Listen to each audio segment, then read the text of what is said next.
글로벌 스토리텔링 마태복음 성경 공부 오신 여러분들을 환영합니다. 오늘도 마태복음을 읽어가며 마태가 유대인들에게 또 성령께서 우리에게 주신 말씀을 공부하도록 하겠습니다. 기도하겠습니다. 감사하신 아버지 하나님, 우리를 큰 죄악에서 구원해 주심을 감사합니다. 천국을 향해서 가는 우리들에게 어떻게 살아야 되는지, 또 하나님을 어떻게 섬겨야 되는지를 말씀을 통해서 알려주심도 감사를 드립니다. 이 말씀을 잘 깨달아서 우리의 신앙이 강건하게 하여 주시고, 또 주님의 기쁨이 되는 삶을 살아가는 우리 모두가 되게 하여 주시옵소서. 깨닫는 것을 넘어서서 성령의 인도함을 받는 우리 모두가 되게 하여 주시옵소서. 예수님의 이름으로 기도합니다. 아멘. 오늘은 마태복음 16장 13절 이하의 말씀을 공부하도록 하겠습니다. 먼저 마태복음 16장 13절부터 17장 끝절까지는 메시아 예수님에 관한 이야기인데 여러분들에게 먼저 분석을 해드려야 할 것 같습니다. 자, 큰 제목이 뭐냐면은 메시아의 미래입니다. 메시아의 미래가 큰 제목이에요. 그래서 이것을 여러분들에게 몇 가지로 나눠 드리려고 그래요. 자, 6가지로 나눠 드립니다. 첫째 16장 13절 말씀부터 17절까지 네모를 치시죠. 16장 13절부터 17절까지. 자, 제목이 있습니다. 메시아가 누구냐? 메시아 인식. 메시아 인식. 두 번째는 16장 18절부터 20절까지인데요. 메시아와 교회입니다.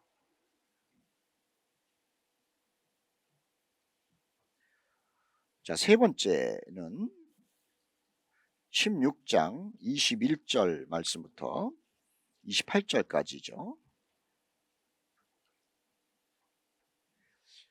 메시아의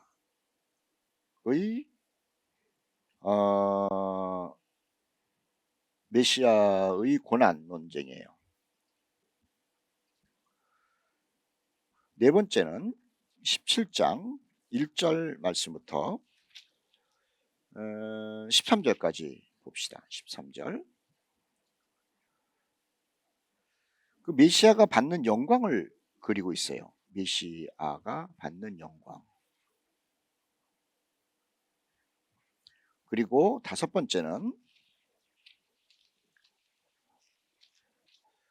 17장 14절부터 21절까지인데 좌절하시는 메시아예요. 좌절하시는 메시아.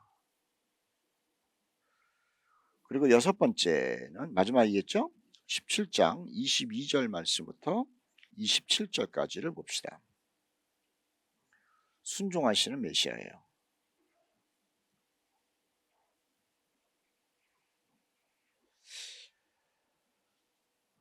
자, 일단 이것이 한 묶음이기 때문에 그 메시아의 미래에 대해서 여러분들에게 네모를 치라고 말씀을 드렸고요.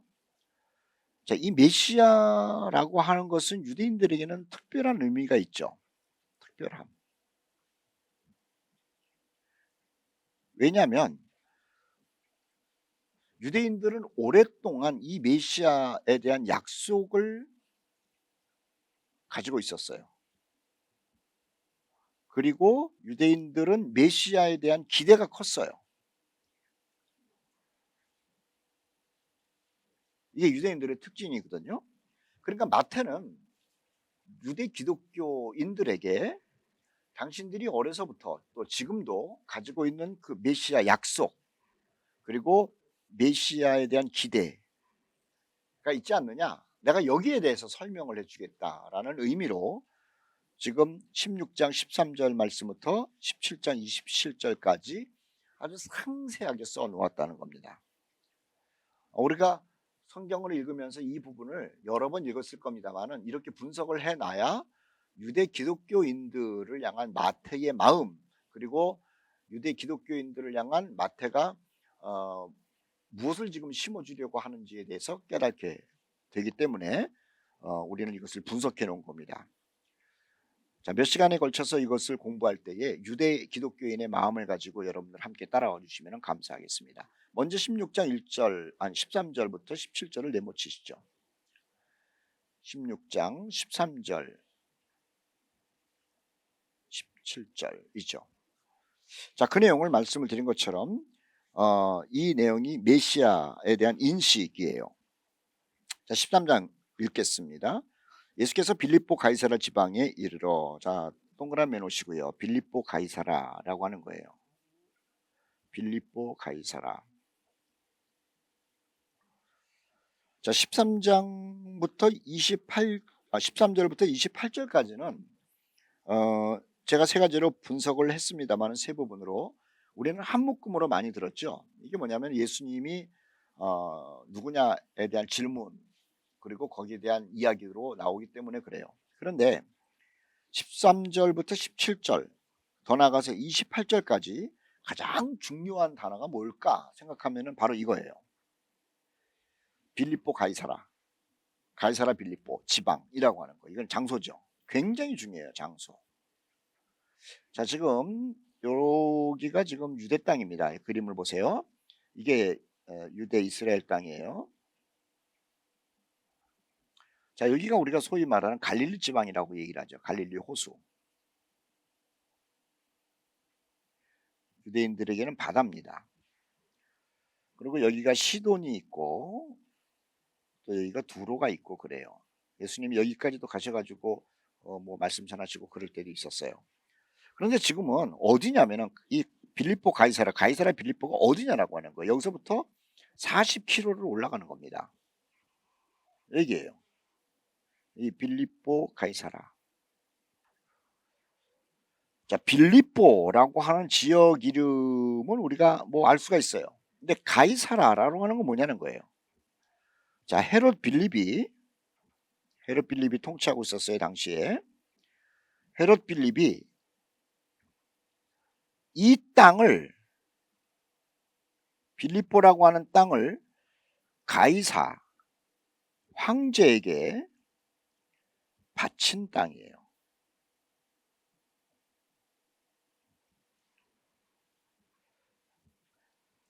헤롯 빌립이라고 하는 분봉왕이 빌립보 지역이었는데 원래가 황제 가이사에게 바친 의미로 이름이 빌립보 가이사라가 된 거예요. 빌립보 가이사라. 이방 땅이에요. 그런데 예수께서 여기에 12명의 제자를 데리고 가서 질문을 하지 않습니까? 자, 성경 봅니다. 13절 빌립보 가이사라 지방에 이르러 제자들에게 물어 이르시되. 생각해 보세요. 예수님이 왜 12명을 데리고 여기를 갔을까? 이 빌립보 가이사라 지방에 있으면 기적 일으킨 것도 없고 가르친 것도 없고 아무것도 없어요. 40km라고 한다면 엄청 먼 거리인데 예수께서 왜 뚱딴지 같이 여기를 제자들을 데리고 가서 질문을 하냐는 거예요. 질문. 물어 이르시되 사람들이 인자를 누구라 하느냐. 이상한 질문을 하죠. 14절 세례 요한이라고 엘리야라고 에레미야라고 선지자 중의 하나라고 이렇게 말합니다. 자, 이 황제에게 바쳐진 땅, 황제의 이름이 있는 곳, 여기는 로마 제국에서 아주 중요하게 여기는 곳이죠. 왜냐하면 황제에게 바쳐진 도시인 거예요. 자, 이 황제에게 바쳐진 이 도시에 신이 있습니다. 신. 판이라고 하는 신이에요. 판. 다산. 아이를 많이 낳는 신을 섬겨요. 판을 섬김.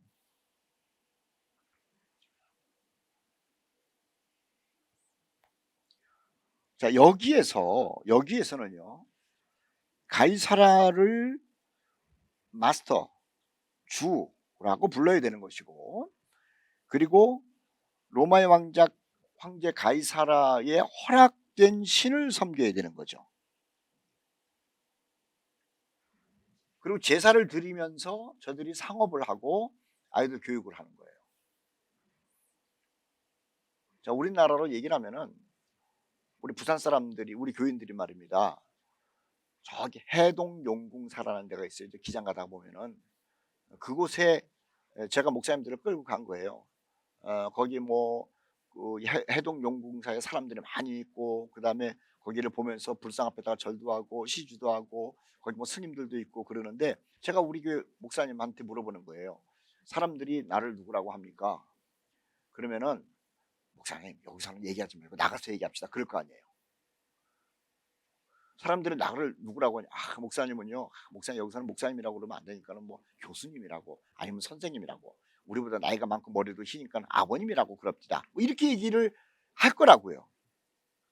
근데 그렇게 얘기를 하는데, 제가 진짜로 너희들은 나를 누구라고 하느냐 그러는데, 우리 목사님 중에 한 분이, 목사님은 주의 종이십니다, 만군의 여호와 하나님의 종이시고 예수 그리스도의 사도입니다, 이렇게 얘기를 한다면 그때 분위기가 어떻겠어요? 쉽겠어요? 그 다음에 그렇게 큰 소리를 치는 소리를 듣고 주변에 있던 사람들은 구경만 하고 있었겠습니까? 사람들이 많은데 그렇게 말하는 게 쉬울까요?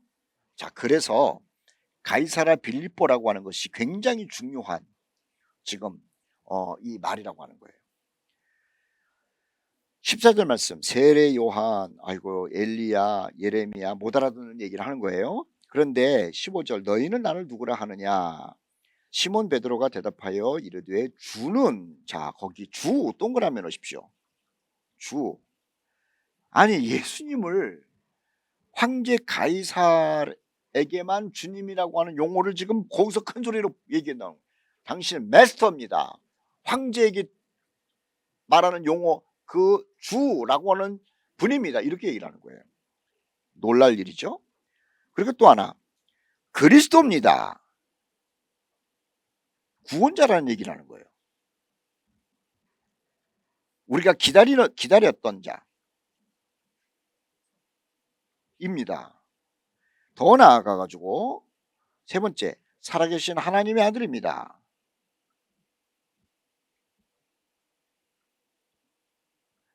자, 여기서 하나님이라고 하는 이야기는 데오스를 얘기를 하잖아요. 아이고 죄송합니다, 데오스. 여러분 히브리어 헬라어 모르니까. 자, 데오스라는 말은 신이에요.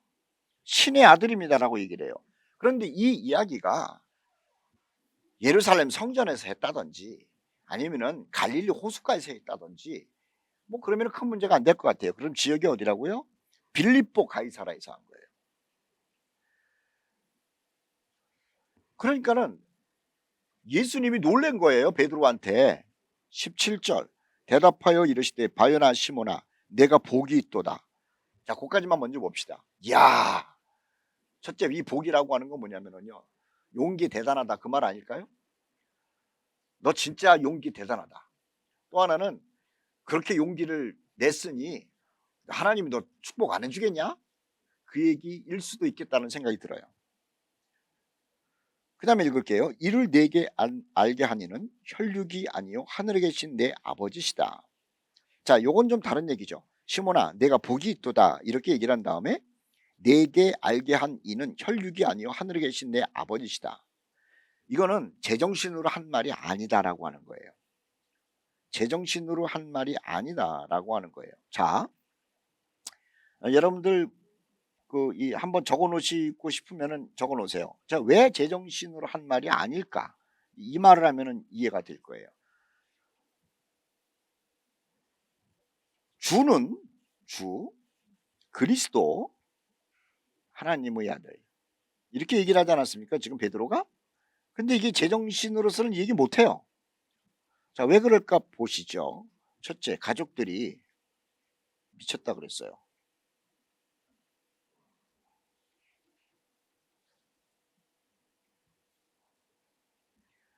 아니나 다를까 예수는요, 미혼모의 자식이에요.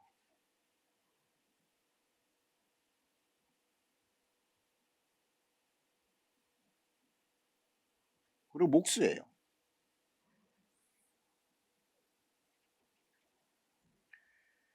그리고 예수의 친구들은 다 죄인들이에요. 이것도 공개적으로 죄인이라고 소리를 듣는 사람들이 예수의 친구라고 다 알려져 있는 거예요. 공개적인 거예요.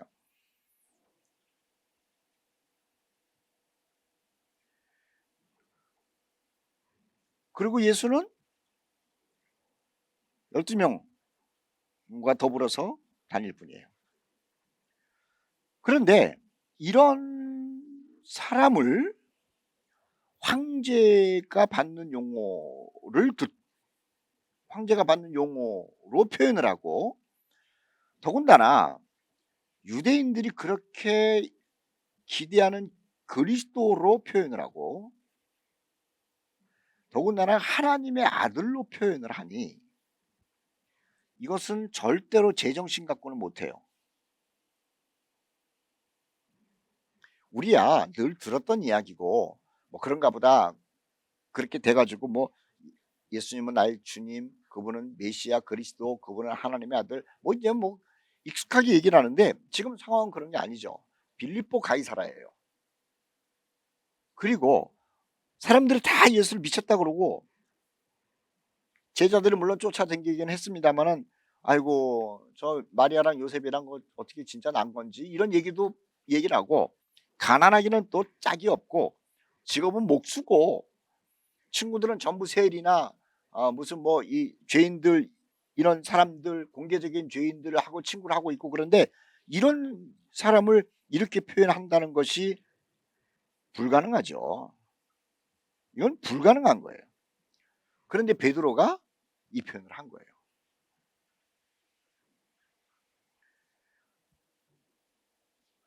그래서 베드로가 칭찬받을 만했고, 자, 제가 두 가지 얘기를 하는 거예요. 첫째, 장소에서 이렇게 표현한다는 것은 세상 얘기로는 죽으려고 환장한 겁니다. 또 하나는 말이 안 되는 고백을 한 거예요. 이런 사람을 이렇게 표현했으니.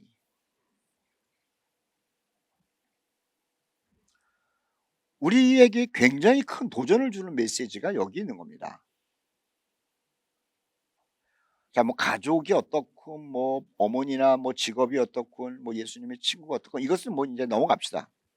자, 가이사라 빌립보 다시 봐요. 빌립보 가이사라. 여기에서 예수를 주 그리스도 하나님의 아들로. 오늘 우리가 살고 있는 이 시대, 현실 속에서 우리는 예수를 누구라고 하고 있습니다. 누구라고 하고 있습니까?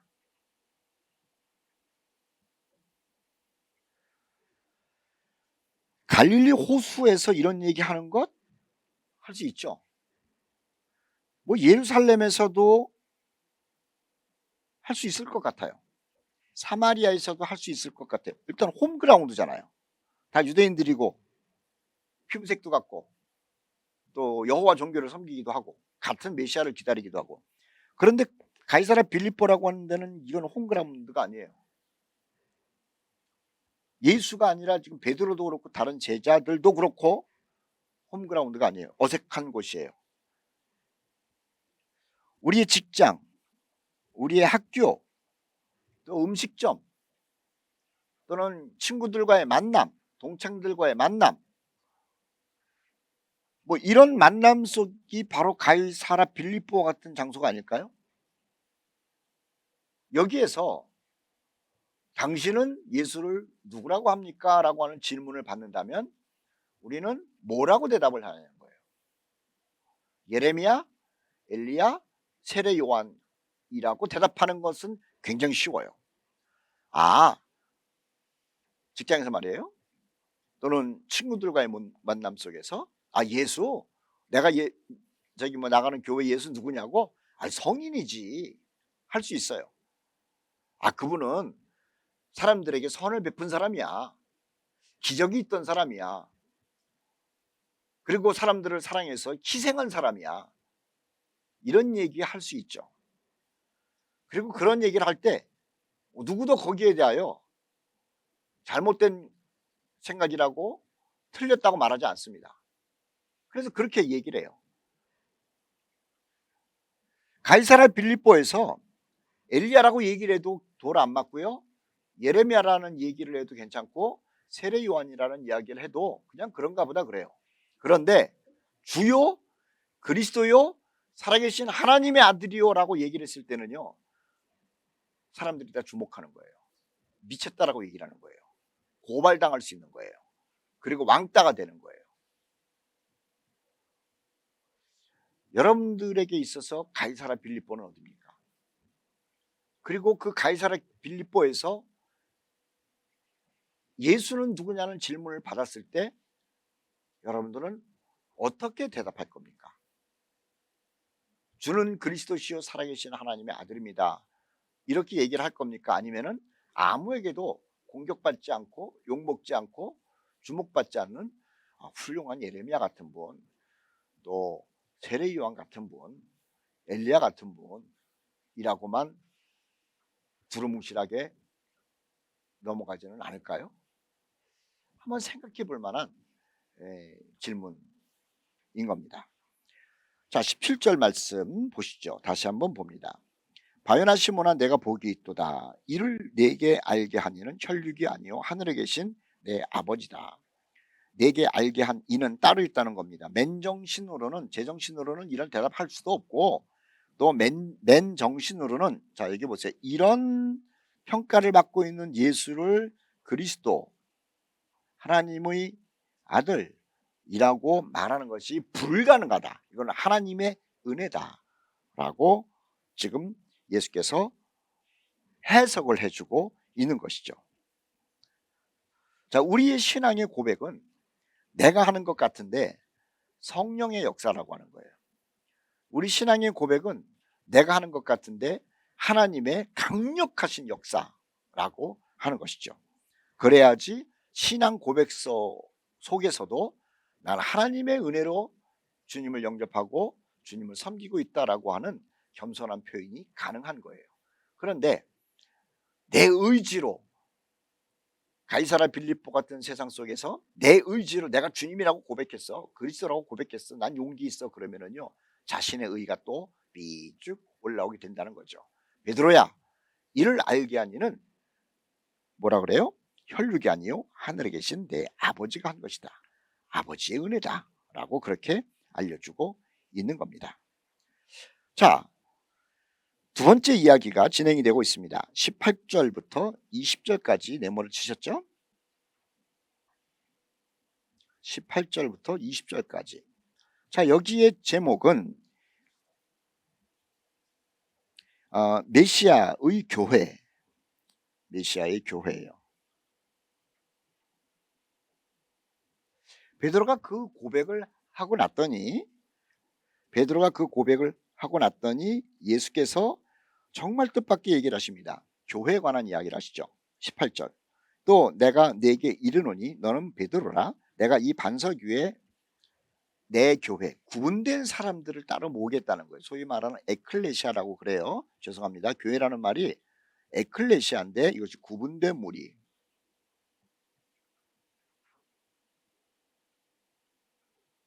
구분된 무리예요. 먼저는요, 고백하는 게 달라요. 고백하는 게. 두 번째는 추구하는 게 달라요.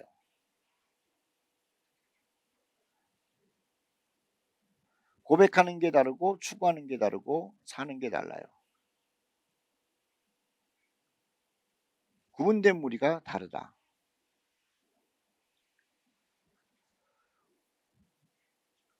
자, 고백하는 게 다르다. 예수를 하나님으로 고백해요. 구원자로 고백해요. 전능자로 고백해요. 전능자는 뭐 맞는 말이니까 심판자로 고백해요. 자, 추구하는 게 다르죠. 세상 사람들이 추구하는 것은 뭐 우리가 얘기 안 해도 알아요. 행복입니다. 또 뭐 장수하는 거예요. 돈 많이 버는 거고 성공하는 거 뭐 이런 거예요. 평화 정도겠죠. 근데 에클레시아, 교회, 구분된 무리들이 추구하는 것은 그런 것이 아닙니다. 하나님의 나라예요. 하나님의 나라와 하나님의 나라의 도래예요. 예수 재림이에요. 재림으로 인한. 이것이 내면적 추구고요. 두 번째, 외면적 추구가 있어요. 외면적 추구. 하나님의 기쁨 되는 거예요. 그리고 경건이죠.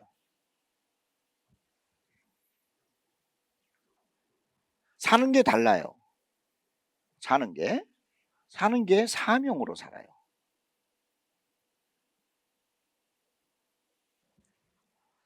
교회 다니는 사람들, 교인들, 구분된 무리라고 하는 것은 고백하는 게 다르고 추구하는 게 다르고 사는 게 달라요.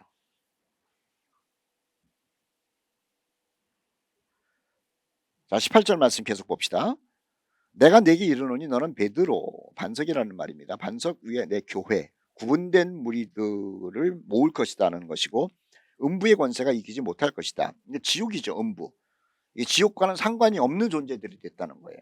그러니까 모든 사람들이 다 음부로 가게 돼 있는데, 지옥으로.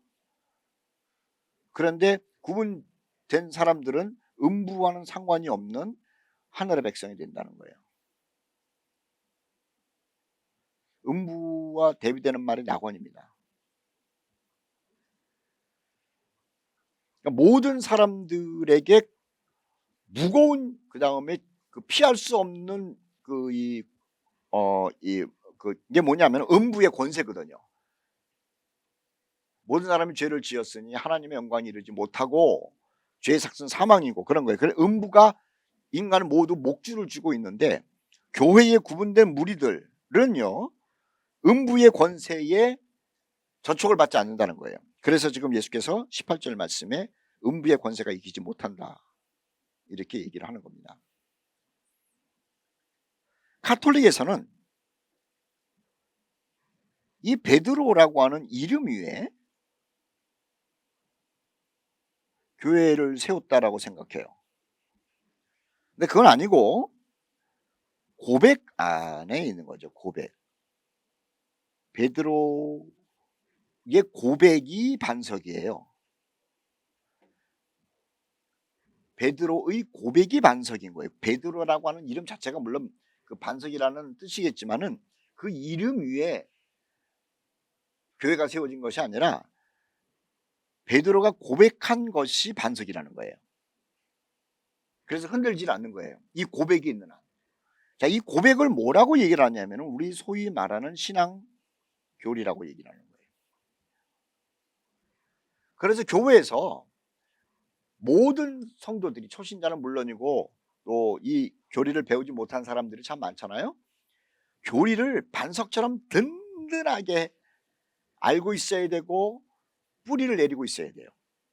그래서 이 신앙 교리 위에다가 세워지는 것이 교회예요.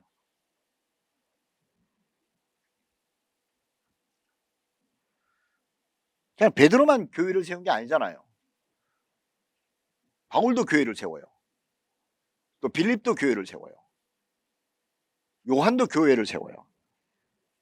베드로가 반석인데 그럼 베드로만 교회를 세워야 되는 건데 그게 아니지 않습니까? 다른 모든 사도들도 교회를 세우고 저도 교회를 세워요.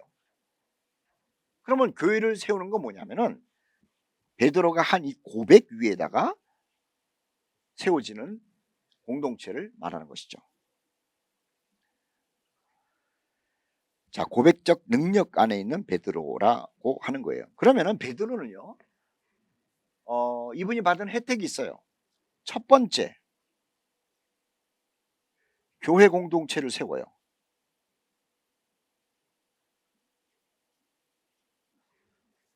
베드로가 이 고백 위에다가 교회를 세우는 첫 번째 사람이 된 거예요. 사도행전 나오지 않습니까? 성령 받고 나가지고 설교하고 나서 그게 이제 예루살렘 교회가 되잖아요. 첫 번째 교회가 되는 거예요. 그러면 나머지 사도들은 또 흩어져 가지고 그 고백을 중심으로 해서 그 사람들을 모으죠. 그것이 또 교회가 되고 그러는 거예요. 자, 이 교회는 주님을 고백하는 것이기 때문에 주님의 교회입니다. 주님의 교회예요.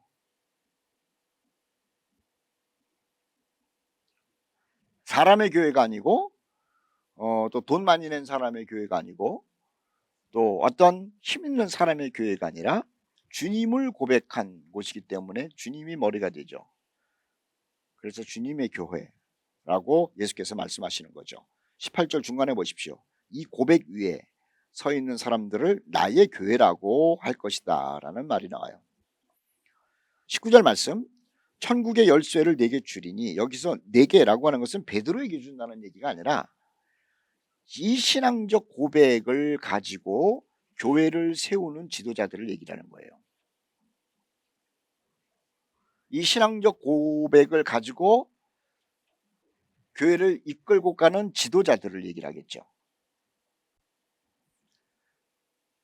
그래서 이 지도자들이 복음을 전하는 것이 열쇠예요. 천국에 들어가는 열쇠. 그 지도자들에게는, 교회 영적 지도자들에게는 사람들로 하여금 천국에 들어갈 수 있는 열쇠를 가지고 있는 거예요. 이게 생명의 말씀이죠. 자, 이것을 가지고 사람들에게 천국 문을 열어주는 거예요. 가르치는 거예요. 십자가의 복음, 부활의 복음을. 문제는 십자가의 복음, 말씀의 복음을 가지고 열어놨는데 안 들어가면 어떡하냐는 거예요. 그건 자기 책임인 거죠. 자, 봅시다. 19절 말씀, 내가 천국 열쇠를 내게 주리니. 천국 열쇠입니다. 천국 열쇠.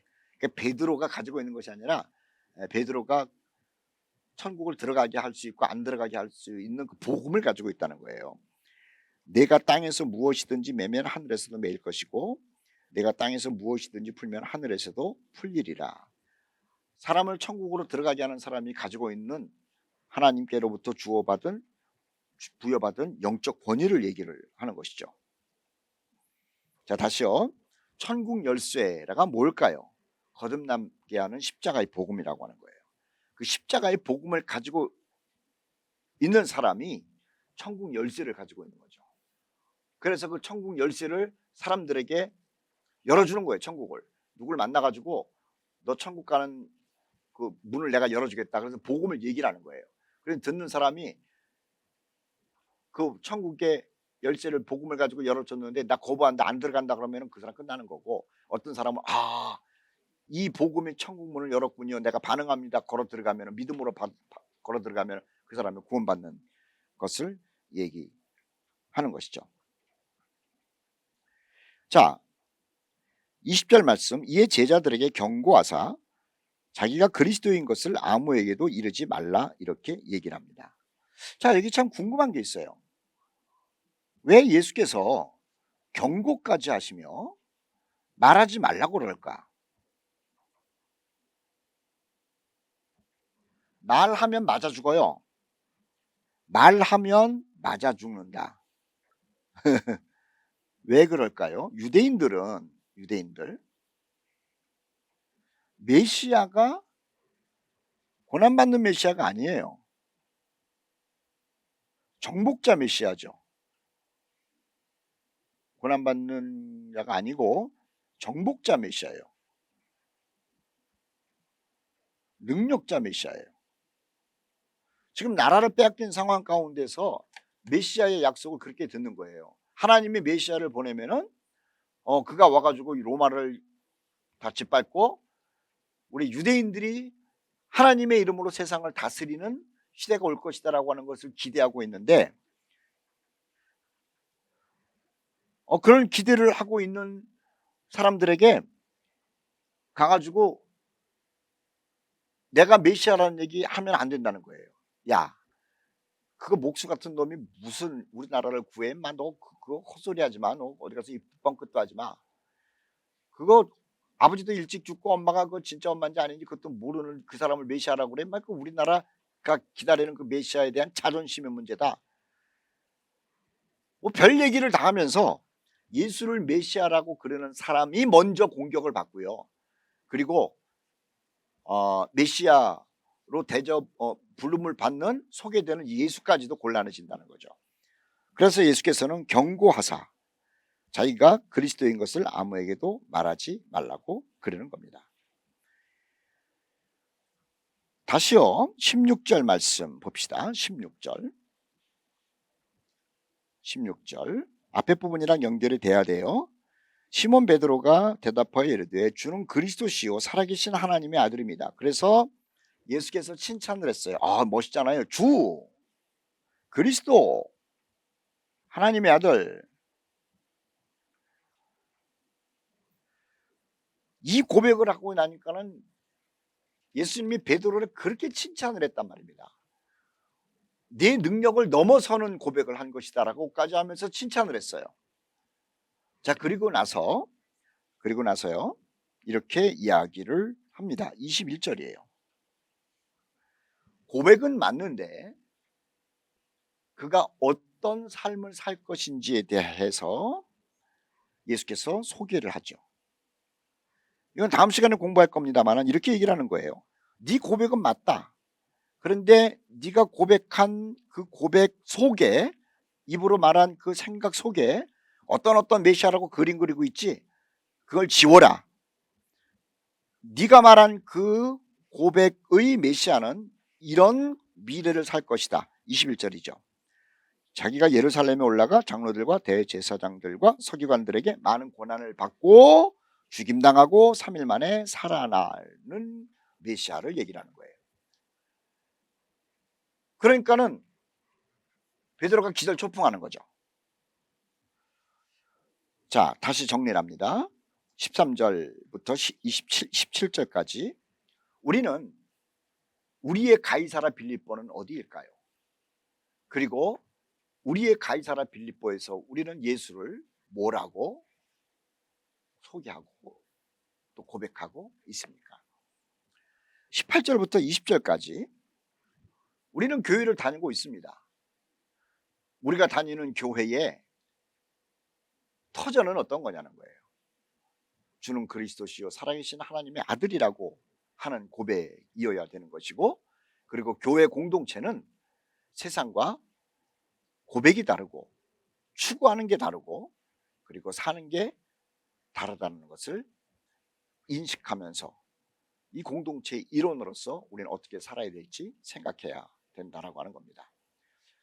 금방 말씀드린 것처럼 사람들이 생각하는 메시아와 그리고 메시아가 어떤 길을 가는지에 대해서 다음 시간에 공부하도록 하겠습니다. 한 주간 동안 말씀 가운데서 풍성하시기를 바랍니다. 감사합니다.